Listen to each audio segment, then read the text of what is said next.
आदाय पादयुगमर्चयितुम् प्रपन्नाः शेषाद्रिशेखर विभो तव सुप्रभातम् पञ्चाननाब्ज भव षण्मुखवासवाद्याः त्रैविक्रमादिचरितम् विबुधास्तुवन्ति भाषापतिः पठति वासरशुद्धिमारात् शेषाद्रिशेखर विभो तव सुप्रभातम्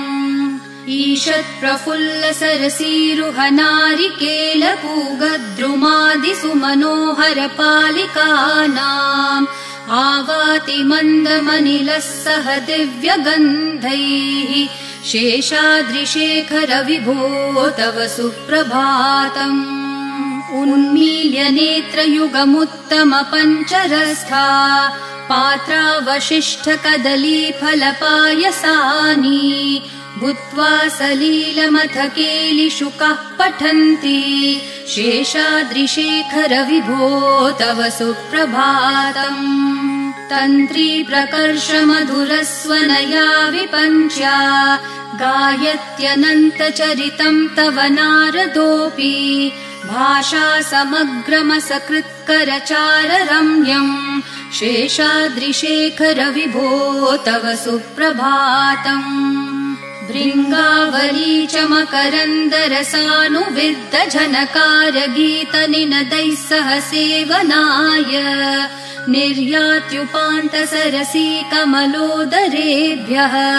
शेषाद्रिशेखर विभो तव सुप्रभातम् योषा गणेन वरदग्निविमथ्यमाने घोषालयेषु दधिमन्थन तीव्रघोषाः रोषात् कलिम् वदधते ककुभश्च कुम्भाः शेषाद्रिशेखर विभो तव सुप्रभातम् पद्मेशमित्रशतपत्रगतालिवर्गाः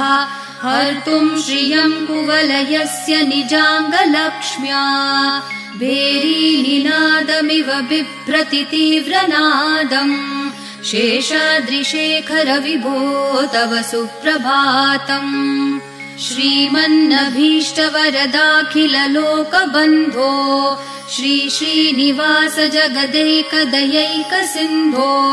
श्रीदेवतागृहभुजान्तर दिव्यमूर्ते श्रीवेङ्कटाचलपते तव सुप्रभातम्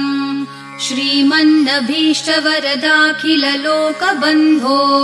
श्रीनिवास जगदेकदयैकसिन्धो श्रीदेवतागृहभुजान्तर दिव्यमूर्ते श्रीवेङ्कटाचलपते तव सुप्रभातम् श्रीस्वामी पुष्करिणिकाप्लवनिर्मलाङ्गाः